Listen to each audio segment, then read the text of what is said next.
Assalamualaikum warahmatullahi wabarakatuh. Perkenalkan, nama saya Tri Alfiningrum dari Prodi Teknik Informatika Universitas Islam Riau. Di sini saya akan menjelaskan apa saja yang dapat saya pahami dari materi pertemuan ke-6.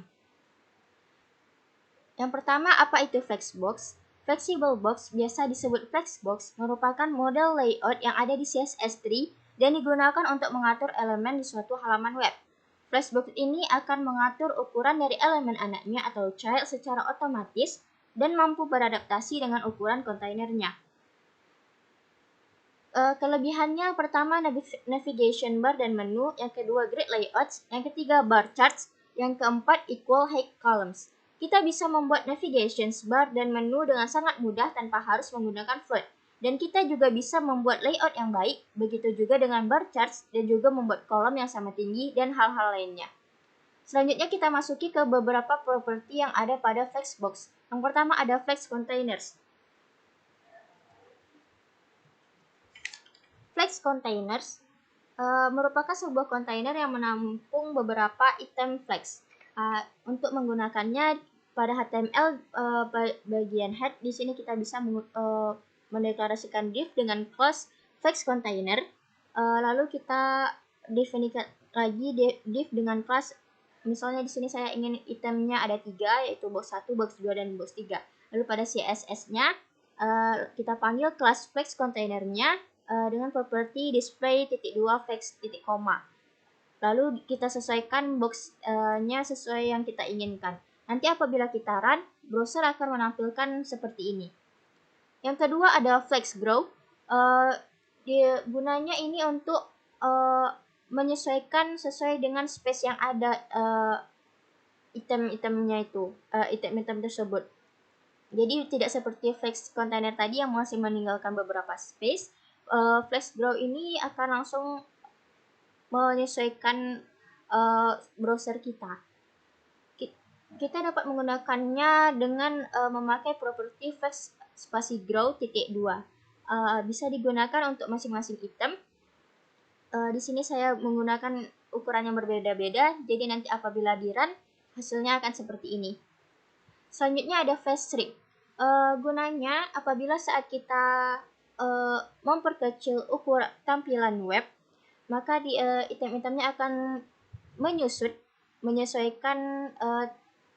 menyesuaikan browser kita. Kita dapat menggunakannya dengan memakai properti flex spasi string .2. Bisa kita gunakan untuk masing-masing item dengan ukuran yang berbeda-beda. Perlu diingat bahwa flex string ini makin besar nilainya, makin besar juga nanti penyusutannya. Jadi bisa kita lihat di sini pada box yang ketiga, yang paling tinggi ukurannya, maka saat di run dan di tampilan nanti ukurannya akan menjadi yang paling kecil di sini. Selanjutnya ada flex wrap. Gunanya ini seperti apabila kita memperkecil tampilan webnya, maka itemnya akan dengan otomatis pindah ke bawah karena minimum width-nya kita gunakan di sini 200 pixel misalnya. Karena sudah tidak muat lagi, dia akan otomatis pindah ke bawah. Cara menggunakannya memakai properti flex spasi wrap .2. Kita bisa menggunakannya pada class box di sini. Pada kelas flex container. Di sini ada propertinya flex wrap .2 wrap titik koma. Nanti apabila ini di run, maka hasilnya akan seperti ini jika browsernya kita perkecil. Bisa juga menggunakan properti flex spasi wrap .2 wrap reverse titik koma. Hal ini akan menjadikan box yang ketiga akan pindah ke atas, bukannya pindah ke bawah. Apabila kita tampilan browsernya kita makin perkecil, ini akan menjadi hijau, biru, dan merah. Jadi akan terbalik seperti itu.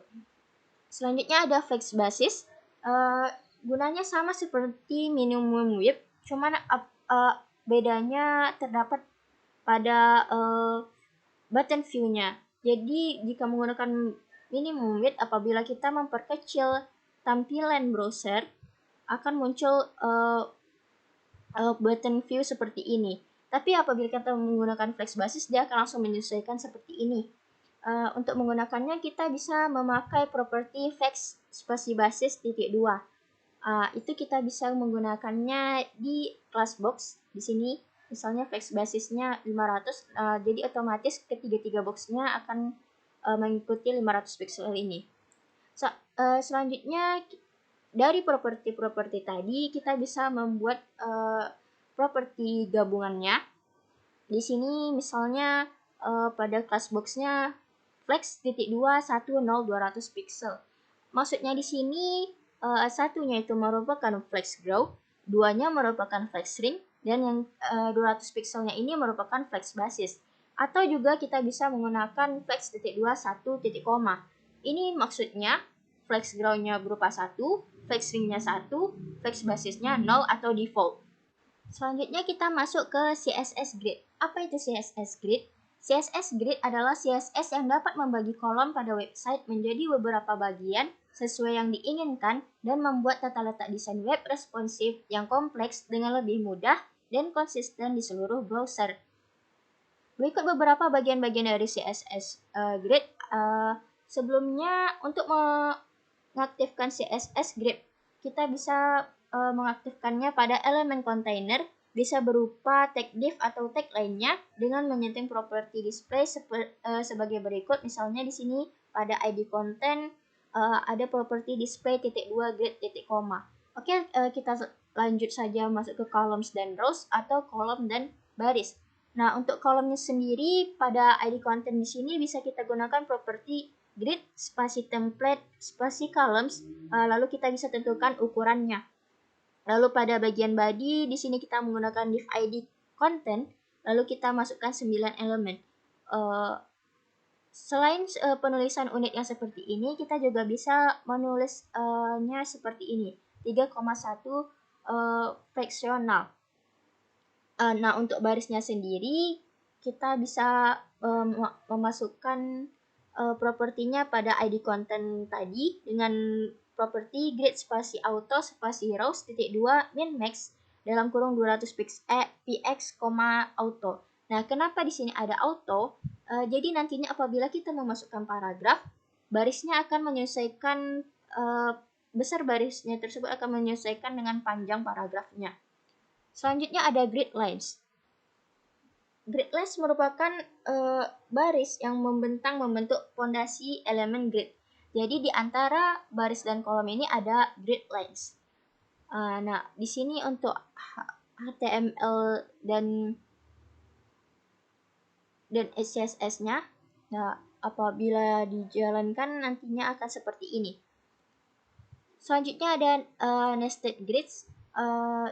Nested grids ini gunanya apabila misalnya kita pada item yang keempat ini ingin menestednya menjadi 4 bagian pula, maka nanti pada HTML bagian bodinya di bagian div ID contentnya kita bisa menambahkan lagi div class dengan nama nested.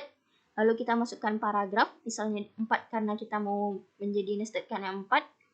Lalu pada CSS-nya kita panggil ke kelas nested-nya seperti ini. Lalu nanti hasilnya akan menjadi seperti ini. Demikian yang dapat saya sampaikan. Apabila ada kesalahan saya mohon maaf.